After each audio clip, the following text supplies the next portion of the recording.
Assalamu alaikum.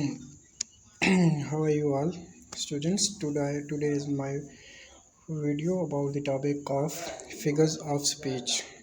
तो आज की इस वीडियो में हम पढ़ेंगे figures of speech. Figures of speech यानी कि ऐसी डिवाइसेस जो कि किसी भी वर्किंग में। तो फिगर्स ऑफ स्पीच को बिल्कुल इजी और सिंपल डिक्शन में हम समझेंगे कि ये वो डिवाइसेस होती हैं जो कि किसी भी राइटिंग में यूज़ होती हैं ताकि हम उस राइटिंग को फ्लरिश कर सकें, यानी कि हम उसको अट्रैक्टिव बना सकें। जिस तरह अगर फॉर एग्ज़ाम्पल मैं आपको बोलूं कि ये एक एक्स्ट्रा बंदे की वो एफिशिएंसी होती है कि वो उसको कितने एफिशिएंटली उसको यूज़ कर सकते हैं। तो आज की इस टॉपिक की तरफ हम आगे बढ़ते हैं। तो हमारे पास जो फिगर्स ऑफ स्पीच हैं उनको हम आज बारी बारी डिस्कस करते हैं। तो हमारे पास आज की जो कुछ वैसे तो बहुत ज़्यादा हैं, मतलब जो हम करने चाहिए, लेकिन आज की वीडियो लंबी ना हो इसलिए हम अभी इन 7 फिगर्स ऑफ स्पीच को हम डिस्कस करेंगे।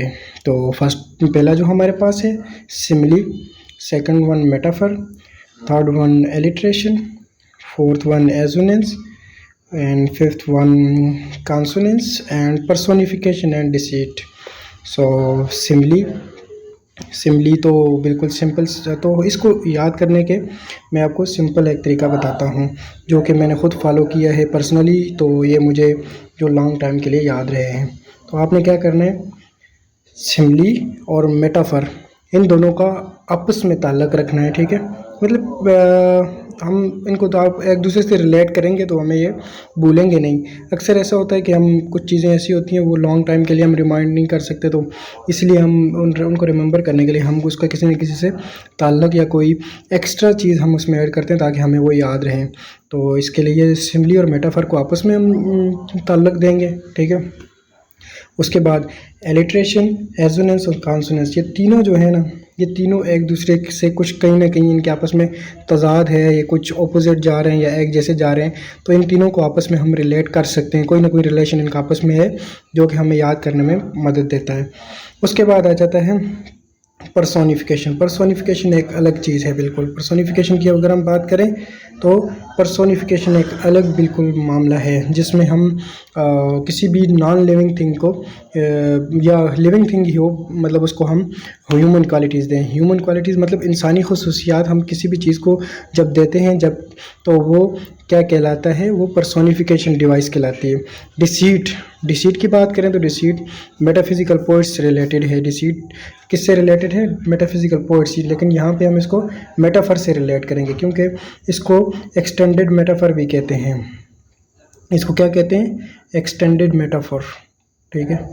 तो ये हमारे फिगर्स ऑफ स्पीच हैं, तो अब हम इनको वन बाय वन डिस्कस करेंगे इंशाल्लाह। तो आगे चलते हैं वीडियो की तरफ।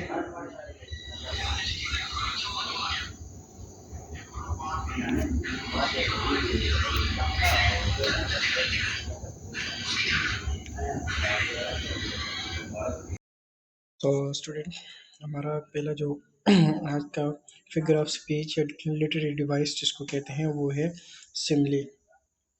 तो सबसे पहले तो हम स्टेटमेंट को पढ़ते हैं, a comparison between two unlike things using like और एज, ठीक है। तो गाइस यहाँ पे वो कह रहा है कि एक कंपैरिजन, दो चीज़ों के आपस में कंपैरिजन, जब दो चीज़ों को हम करते हैं ना तो उसको हम क्या कहते हैं, सिमिली। लेकिन इसमें यह है कि उसको कंपेयर करने के लिए हम लाइक या एज उसमें यूज़ करते हैं। फिर फॉर एग्जांपल मैं आपको कहूँ कि वो शेर जैसा है, वो शेर जैसा है, वो चांद जैसा है, उर्दू में अगर बोलें तो। लेकिन अगर इंग्लिश में इसके नीचे एग्जांपल दी हुई है, हर smile was as bright as the sun, ठीक है। तो उसकी स्माइल को एज ब्राइट, एज यूज़ करके उसको कंपेयर किया गया है विद द लाइट ऑफ सन। तो ये जो कंपैरिजन है, हालांकि उसकी स्माइल कभी भी सूरज से कंपेयर नहीं हो सकती, दो बिल्कुल अलग चीज़ें हैं। लेकिन जब इनको आपस में एज यूज़ करके या लाइक यूज़ करके हम यूज़ करेंगे तो इसको हम कहेंगे सिमली।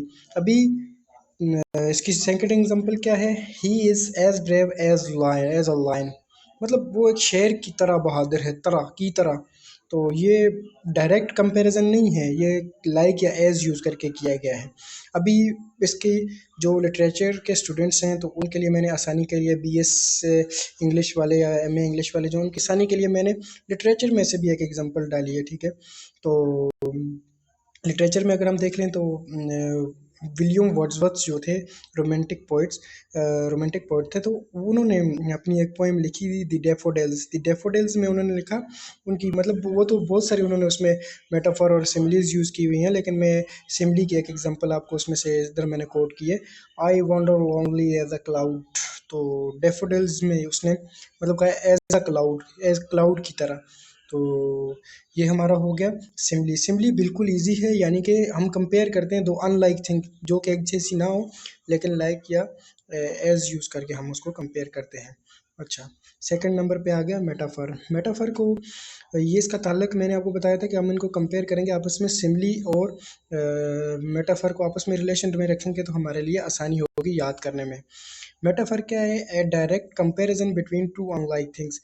वही टू अनलाइक थिंग्स का कंपैरिजन है जो एक जैसी ना हो, लेकिन डायरेक्ट कंपैरिजन है। पहले पहले हम सिमिली में एज या लाइक लगाते थे, लेकिन इधर हम एज या लाइक नहीं लगाएंगे, हम डायरेक्टली उस चीज़ जैसा हम उसको बोलेंगे। The world is a stage.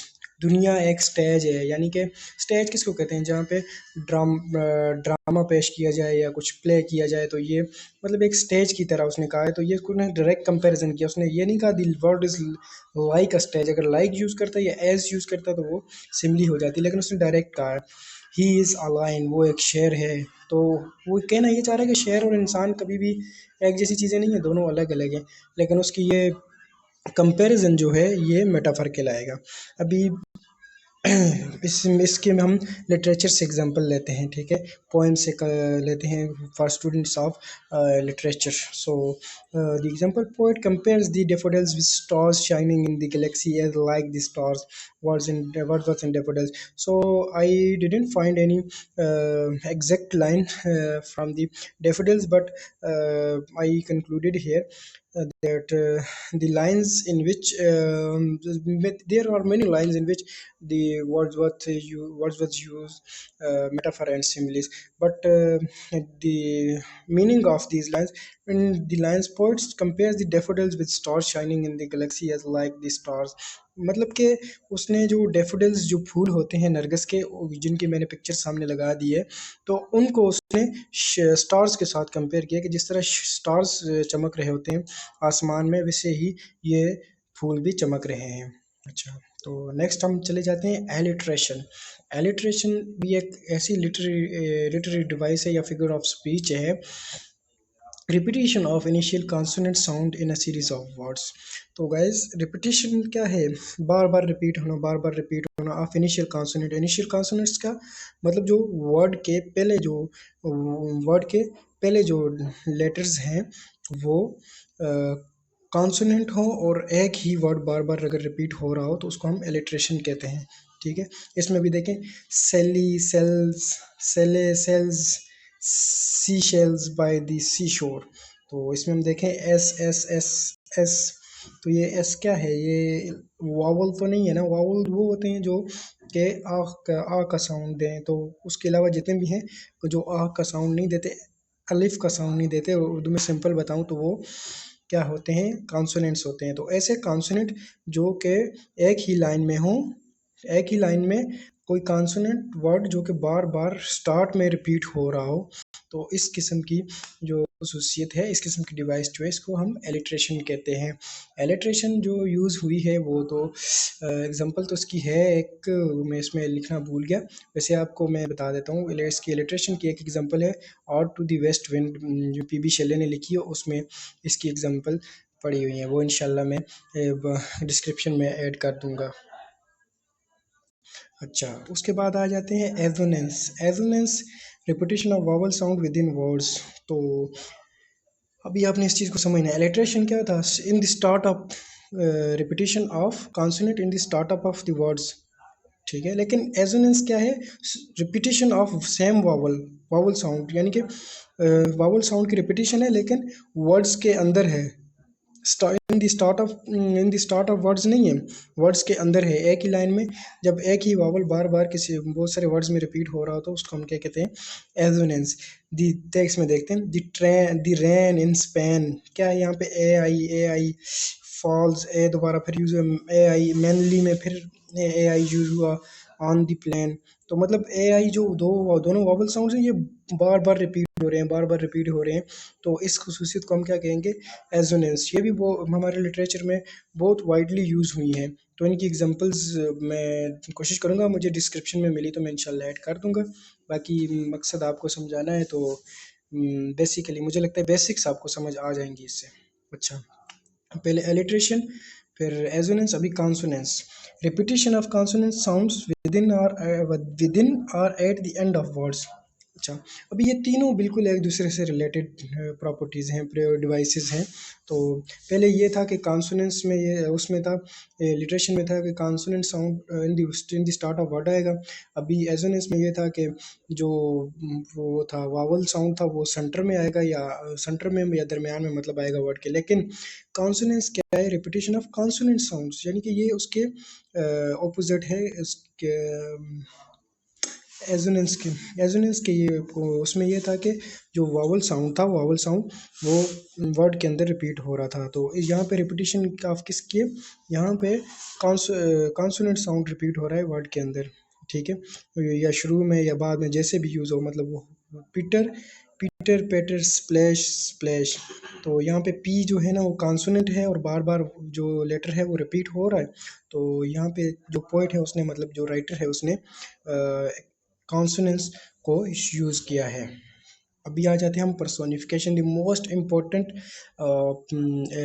Poetic device. तो ये बहुत इम्पोर्टेंट है, अक्सर एग्जाम्स में ये पूछी जाती है और अक्सर इसके रिलेटेड क्वेश्चंस एग्जाम्स में या पेपर्स में या टेस्ट वगैरह में आते रहते हैं। पर्सोनिफिकेशन, सबसे इसको याद करने का आसान तरीका है, पर्सन से हमने इसको याद करना है ना, पर्सन। पर्सन यानी कि इसके लिए यूज़ होता है इंसान के लिए। तो अभी हम इसकी डिफिनीशन पहले पढ़ते हैं, तो उसको याद करने के लिए आपने पर्सन को हमेशा याद रखना है। Giving human qualities to non human entities. तो सिंपली इसको हम क्या कहेंगे, जो नॉन ह्यूमन क्वालिटीज़ हैं, जैसे कि नहीं, जो ह्यूमन क्वालिटी है, सॉरी, जैसे कि इंसान सांस लेता है, हम किसी अपनी ब्रीथिंग की क्वालिटी हम किसी को दे, किसी ऐसी चीज़ को दे दें जिसमें ये क्वालिटी ना हो। जैसे कि अक्सर मतलब जो गुस्से का होता है, गुस्से की जो क्वालिटी है वो इंसान की है, लेकिन वो हम सूरज को दे दें कि उसकी जो सनलाइट है वो बड़ी क्रूअल है, उसको क्रूअल हम अगर कह दें, या इस तरह की जो खसूसियत दे दें, तो ये पर्सोनिफिकेशन होती है। जैसे हम चाँद को कहते हैं कि, चाँद को हम कहते हैं कि कितना मतलब खूबसूरत तू है, और उसके अलावा उसको मतलब कहते हैं, चाँद को देते हैं कि तू मुँह उधर कर ले। मतलब अक्सर जो आशिकाना टाइप पोइट्री में ये यूज़ होती हैं कि चाँद से शर्मा गया, ये वो इस तरह के एग्जांपल्स। तो मतलब जितनी भी ह्यूमन क्वालिटीज़ हैं ना, वो अगर किसी नॉन ह्यूमन चीज़ को दे दें तो वो पर्सोनिफिकेशन होगी। तो इसकी बहुत सारी एग्जांपल्स हमें मिलती हैं। जैसे कि एक मशहूर पोएम है विलियम वर्ड्सवर्थ की, दी प्रिल्यूड। जी, प्रिल्यूड जो उसने वर्ड्सवर्थ ने लिखी थी, तो बड़ी लॉन्ग और नैरेटिव फिलोसफिकल पोएम थी। तो इसमें उसने पर्सोनिफाई किया था नेचर को इस तरह पर्सोनिफाई किया था कि उसने नेचर को एज अ लिविंग थिंग बताया था हमें, वर्ड्सवर्थ ने ना।